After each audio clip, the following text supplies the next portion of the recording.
Ahmedabad plane crash લોકેશનની જગ્યાએ જે લોકો ત્યાં અવસાન પામ્યા છે એમને એક શ્રદ્ધાંજલિ અર્પણ કરવામાં આવી છે।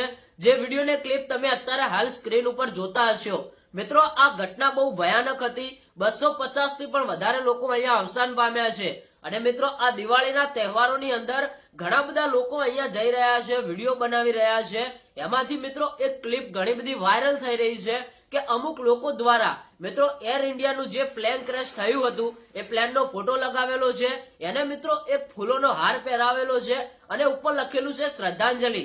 મિત્રો, આ લોકેશન ઉપર જે પણ લોકો અવસાન પામ્યા છે એમને બધાને મિત્રો એક શ્રદ્ધાંજલિ પાઠવી છે। તો મિત્રો, સૌથી પહેલા આપણે વિડીયોમાં આગળ વધીએ એ પહેલા કોમેન્ટમાં ઓમ શાંતિ જરૂરથી લખજો। આજે પણ જે લોકો ત્યાં અવસાન પામ્યા છે એમની આત્માને ભગવાન શાંતિ આપે। અને મિત્રો, આ લોકેશન અત્યારે હાલ એટલું બધું ભયાનક બની ગયું છે। આ લોકેશને મિત્રો એક ઇતિહાસ રચ્યો છે, કારણ કે મિત્રો આપણા ભારતની અંદર એક પહેલી એવી ઘટના બની છે જે આપણા અમદાવાદની અંદર થઈ છે। હવે આપણે વિડીયોમાં આગળ વાત કરીએ તો આ લોકેશનના ઘણા બધા એવા વિડીયો પણ વાયરલ થયા છે।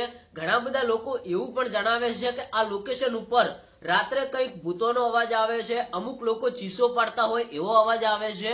તો મિત્રો, આપણે તમને બતાવીએ કે આ લોકેશન ઉપર આપણે એક વખત જઈને આવ્યા છીએ। ઘણા બધા લોકો એવા રીલ્સો વાયરલ કરી રહ્યા છે કે અહીંયા રાત્રે ભૂતોનો અવાજ આવે છે, કોઈ ચીસો પાડતું હોય એવા અવાજ આવે છે।